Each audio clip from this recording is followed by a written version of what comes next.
if you keep yourself in shape, you can date younger and still play. My grandfather was in really good shape, out there throwing a football with me at 64 years old. So it was one of these things where you come to the realization you can stay in shape for longer, and our reproductive career is longer. Me expressing that, does that make me a misogynist, or is biology misogynistic? I don't know what the answer to that is.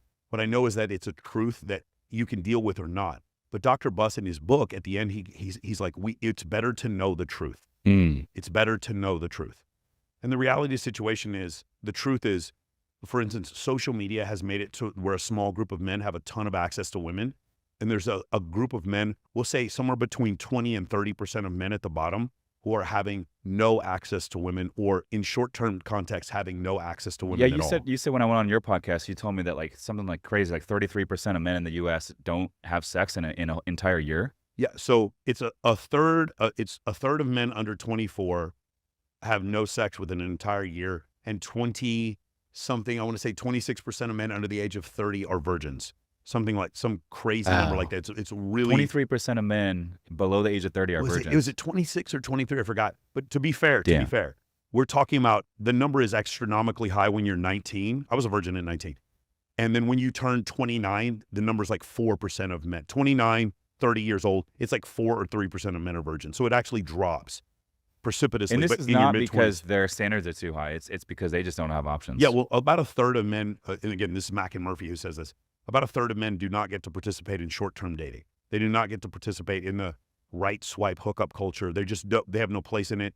And it's because of women's preferences that they don't get to do that. Women are picky. And that's the reason why. The problem is, because we've gotten into a global marketplace, what's happened is those men actually would have had a shot if all they were doing was picking from women in Wichita. Because the women in Wichita would be like, okay, this guy is like a 5. But because she has to pick from every man on Instagram, this man is now a 2. And people don't grasp that concept. It's like women in a short-term dating context push men to the left. Meaning, if we were to stratify men, again, I'm using a scientific stratification. If I were to take the dating profiles of 1 million men, this man would fit in the 80th percentile. So he would be an 8.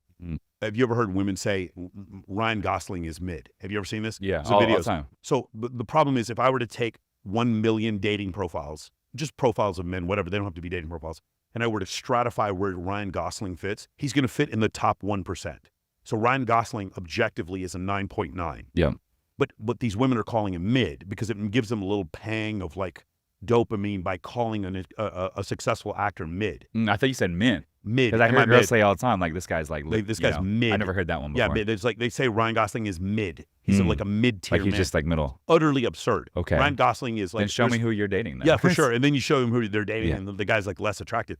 But the problem is, I'm not saying I'm not attracted to men, so I don't know. But what I do know is, if I were to stratify Ryan Gosling's physical appearance against a million other men, he would be in the top 1/10 of 1%. And so he's not mid. So, but what happens? Why are women doing this? And the reason why is because they push men to the left. A man who's an 8, they call him a 5. And a man who's a 7, they say he's a 4 or a 3.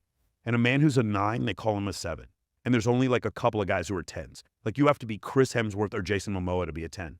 And anything short of that, you're not a 10. Why do you think that is, where they'll discount them by 3 points? Because they have too many options. It's easier to sell a guy a car if you show him 3 options. If you show a guy the entire car lot, he like doesn't know who to pick. Yeah, a confused mind doesn't act. Correct. And this is one thing Steve Jobs did with Apple. They had so many different products, and they narrowed it down to like 3 MacBooks, 3 iPods, and 3 iPhones. They narrowed your choices down.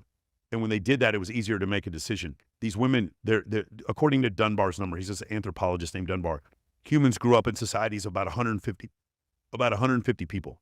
In that 150-person society, you as a child going through, let's say, adolescence or puberty, there's only like 8 or 10 women that you're going to possibly be able to choose from that are in your age group.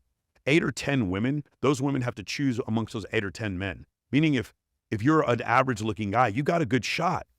But once we get into a global dating marketplace, which is what we see today, right? All of you are compared to these AI-generated guys, like guys who are taking heavy amounts of fucking steroids, covered in tattoos, and like you're comparing yourself to them, or women are comparing you to those men. Yeah. And so everything falls short. Here's the other thing. Like, imagine a king, like, let's say Muhammad the Bloodthirsty. He was this guy. He had 800 children. I believe he was from Morocco. I could be wrong about this. The man had 800 children. the images of sexuality that he saw having a harem of women are very, very high for the time period that he lived in. Okay. But a man who lived in, like, say, Des Moines, Iowa in the 1850s, his standards for sexuality are just like the few women that are in his village. Mm-hmm. You with me so far? Yep. So now I want you to consider that. So his stimulus, the Des Moines guy, his stimulus is lower, whereas Muhammad the Bloodthirsty, his stimulus is very high. But let's just say I'm a guy who's I'm a 15-year-old kid who's on Instagram, and you're Dan Bilzerian. The images that we see on Instagram are the same. The same. If you're a woman who's morbidly obese, or if you're Kim Kardashian, you see the same images on social media. Now, real quick, wouldn't that make that example of the 10 that lives in Iowa that has the night job working and she doesn't get a lot of stimulus, wouldn't that give her access to see all the same stuff that we're seeing on Instagram, and then therefore make her just as challenging to date? It could, but some people don't need as much stimulus. Like, for instance, imagine like the luck of, I host a bikini pageant in Mexico 2 Octobers ago. And I meet my girlfriend. She's 20 years old with no Instagram, and she looks like Megan Fox. Like, when you realize that, like, she had no Instagram. There was no stimulus for her. She liked me for who I was. She had no idea I had a podcast or if I made $10 an hour. She had no clue. And she liked me for who I was. I was like, the likelihood of me meeting a woman from Southwest Arkansas who grew up like this is like 1 in a trillion. It was like, wow, you're different. Like, it was very clear when I met her. I was like, wow, you're different. Like, you don't care about any of this shit. It was just so different seeing that. So for a guy listening to this right now, and they're like, I don't want to meet the girl that's a 6 that's getting flown out to Dubai and Cabo San Lucas and Vegas every single weekend and is very challenging to date and is more likely to cheat. But I want to go find that girl that maybe your girlfriend or someone that lives in Iowa that's a 10 that just doesn't have a lot of stimulus. How does a guy go about finding a girl like that? Goes back to the very beginning when we talked about Nova and we talked about the bikini competition. You have events, you host events, and you help with events. You create an offer. One of the best books on dating, people don't believe me when I say this, one of the best books on dating is the $100 Million Offer by Alex Hormozy. Everyone laughs when I say this, but it's true. Alex Hormozy says, create an offer. I read that book all the time. But create an offer that makes people feel stupid for saying no. So I'll message where you'll go up to a girl, not you specifically, but like typical like guy who has some exposure to pickup artistry or whatever. He'll go up to a girl and he'll say something to the effect of, hey, I think you're very attractive. Hey, I think you're cute. I had to come up and say hi to you. I was wondering if I could take you out to dinner sometime. So his offer is himself. And if you like what he's got to offer, then you might say yes. But most women are not interested in most men, as we talked about in a short-term dating context. And so most of the time she's going to say no. My offer, I'm going to walk up to her. I'm still me. She might be interested in me physically or not. But my offer is, hey, I'm hosting the Super Bowl, the Maxim Super Bowl party. I was wondering if you want to get on the guest list. We also have a table there. If she rejects the offer, she's not rejecting me. She's rejecting the offer. The likelihood of a woman who's totally out of my league saying yes to me is astronomically high. Yes. And in that context, when I bring her to the Maxim party, I'm taking her from an unfamiliar environment to a familiar environment where I'm able to display more of my characteristics that make me attractive. Does that make sense? Yeah. So I have, because you're going to have people coming up and saying hi to you. Yes, exactly. Hey, Michael, what's Social up, dude? I listen to your proof, podcast, pre-selection. blah, blah, blah. Yeah. Exactly. Okay. So that's why in real life events are the key. If you guys want the incredible girl, the good girl who's also a 10, it's events. The answer is events. That is the answer.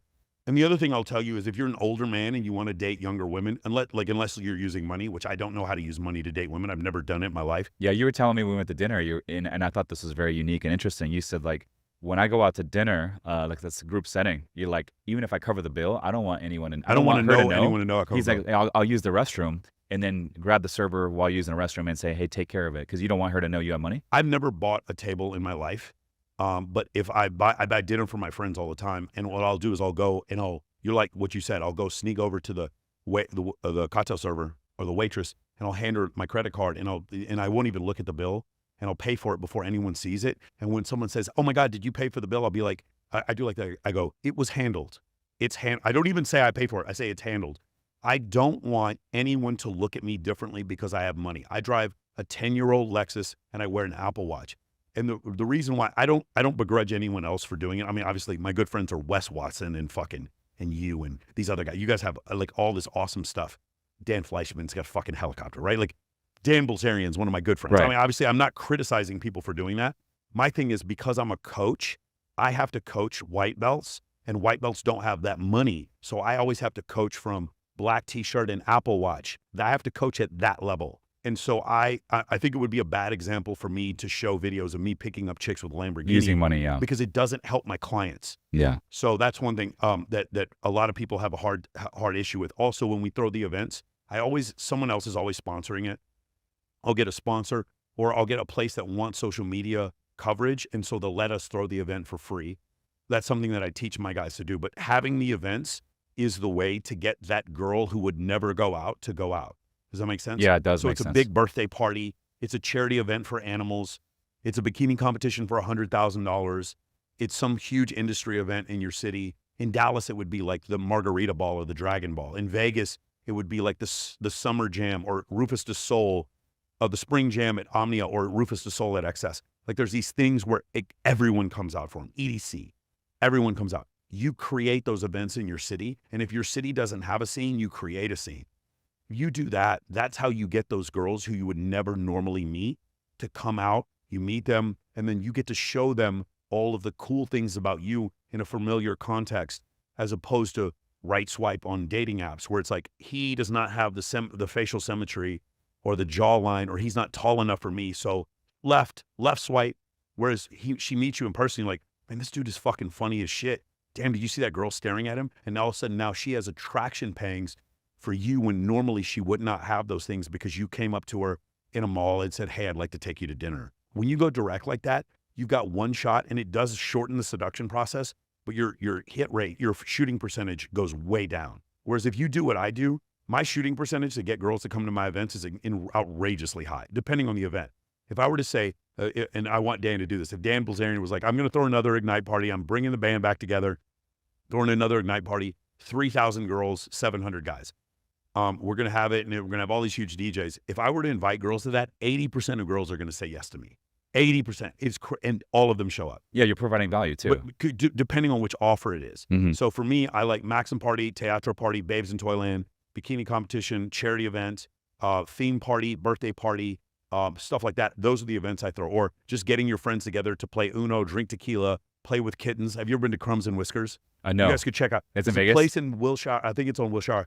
It's in LA. It's called Crumbs and Whiskers. You drink coffee and they bring kittens out. It's incredible. It's the best date locations I've ever seen in my life.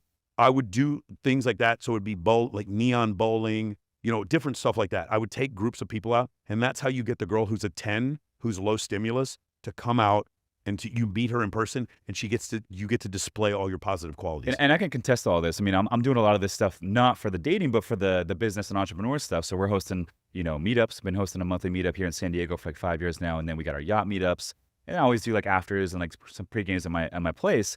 And so we're doing all this stuff. And I noticed there's a lot of carryover between the business, even though that's the main reason I'm doing it, to like dating as well. And so I can attest that this strategy definitely works. But I will say one thing that also works is like, when I meet girls at the gym or wherever I'm out and about, I typically just have a quick casual conversation and say, hey, are you on social by chance? We should connect sometime.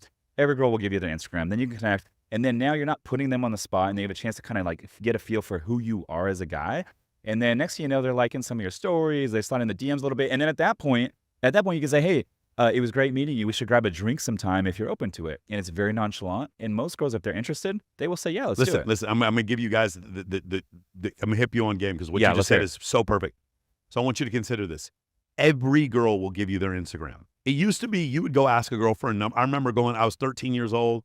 I would go out in 1990, like I was 14, 15, and I'd go to the skating rink, ask girls for their number, and they'd be like, I have a boyfriend. Like, girls wouldn't give up their number to anyone back then.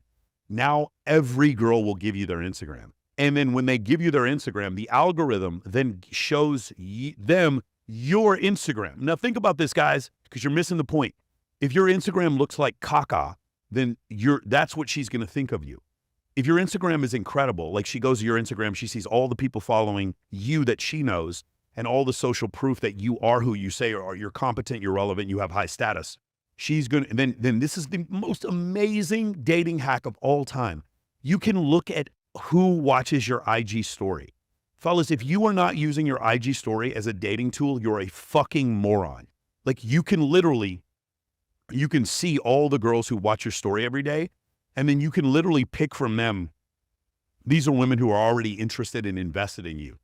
And then from there, here's the piece I want to give you. I don't even say let's meet up for drinks, because that's still a date.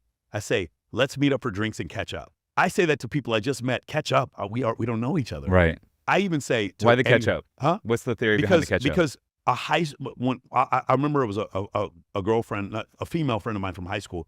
She was in town and she was like, hey, let's grab some drinks and catch up. It was totally non-sexual. And I was like, the line she just used on me is fucking perfect. Let's meet up for drinks and catch up.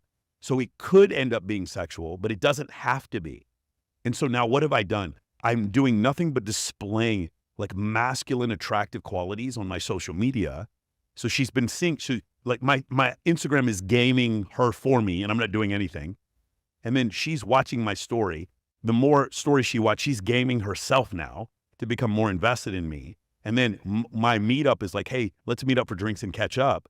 It's like, are we high school friends or is this guy trying to sleep with me? So now all she sees is I'm attractive, women are chasing me. And then when we meet up, I'm not even declaring to her that it's a date.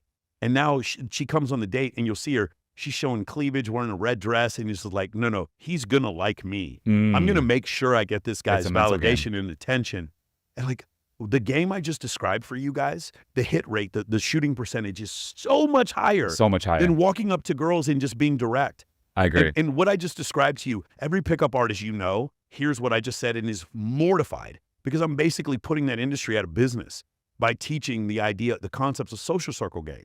And pickup is still like, you can still do it. I still recommend guys, if you have a debilitating fear of walking up to strangers, you should probably take a pickup boot camp. I don't have a problem with that. But what I have an issue with is this idea that direct game is the way to go. It's not the way to go. Direct game is it's not wrong. It's just inefficient. Direct game is extremely inefficient. Yeah, if you're 6'3", if you're a billionaire, if you won an NBA championship, or you have an Academy Award, go direct. Tell me Michael Sartain can shut the fuck up. If you look like you could be on the cover for Thunder from Down Under, you do not need to listen to anything I said. I recommend direct. Go on every dating app, go direct every time. For the rest of us, the other 99% of us, I highly recommend you guys invest in the idea of social circle. Going direct is extremely inefficient unless you have huge qualities that women can see immediately. Going indirect and creating a social circle is way more efficient. It's not right or wrong. It's better. It's like, does it work or not work? Is it efficient or inefficient? Social circle is the most efficient way because the reason social media is part of social circle and social media continues to generate attraction for you while you sleep. That's why it's so incredible. Hey, so you stayed to the end. If you're still watching this, I have a gift for you. Click the link below and I will teach you how to position yourself as a high status man. And yes, it's absolutely free.